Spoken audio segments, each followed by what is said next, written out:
Hey, this is Kiranjot, and this is a short video on how to do stretch pose. We do stretch pose quite a bit in Kundalini Yoga. It is super strong and strengthens up your navel chakra, or as you might like to call the physical body, your abdominal muscles, your waistband.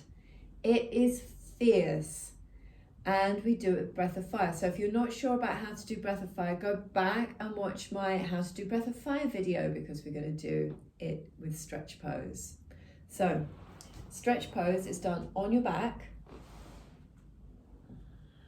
Now, I've got a great big curve. If I lie flat on my back, I can put both my forearms under my back.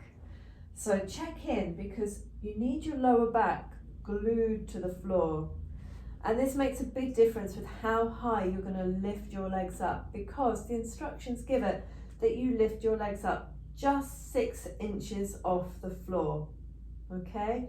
But if you're still working on building up your abdominal strength, if you've got a big curve in your back, you might need to lift your legs up higher to access the deeper abdominal muscles. So figure out for yourself, how high you need to lift your legs so that the whole spine is on the floor, okay? Now you might think, why is it called stretch pose? That's because we stretch into our fingers and into our toes. So it's strong, your body is taut, and we're building the energy up here. You'll feel it very, very strongly in your abdominal muscles. Now, it's a hard posture to hold. It actually is made easier by doing breath of fire with it. So, big deep breath in, breath of fire.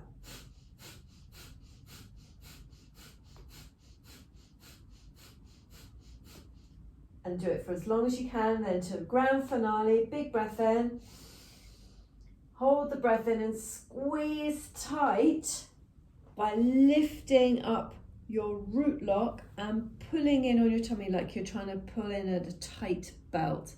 And then you exhale, relax, and come all the way down and lie very still in gratitude that it's over. But you can feel the energy from the navel, like you've dropped a stone into a pond, rippling out through your body, making all the hard work feel worthwhile. Now, there's a couple of contraindications. You would not do this exercise if you were pregnant or thought you were pregnant, obviously. If you are in that painful part of your cycle where you're bleeding heavily, I would avoid this posture altogether. If you are kind of in betweeny, you can do this with opposite arm and opposite foot. And actually, this is also a great go-between when you're still working up to building up your abdominal strength, so holding your feet up off the floor at the same time. So opposite hand, opposite leg. I would do like 15-20 seconds on each side with breath of fire. You can still feel it's very strong.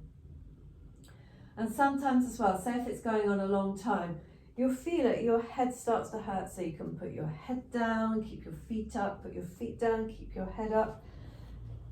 Adapt it so you can keep going, so you can keep working on developing your strength at your navel. It's so key to staying centered in these challenging times when everything's so changeable, and to keep a good, strong sense of self. When you have a good, strong sense of self, you can set appropriate boundaries with other people. Vaheguru, very important.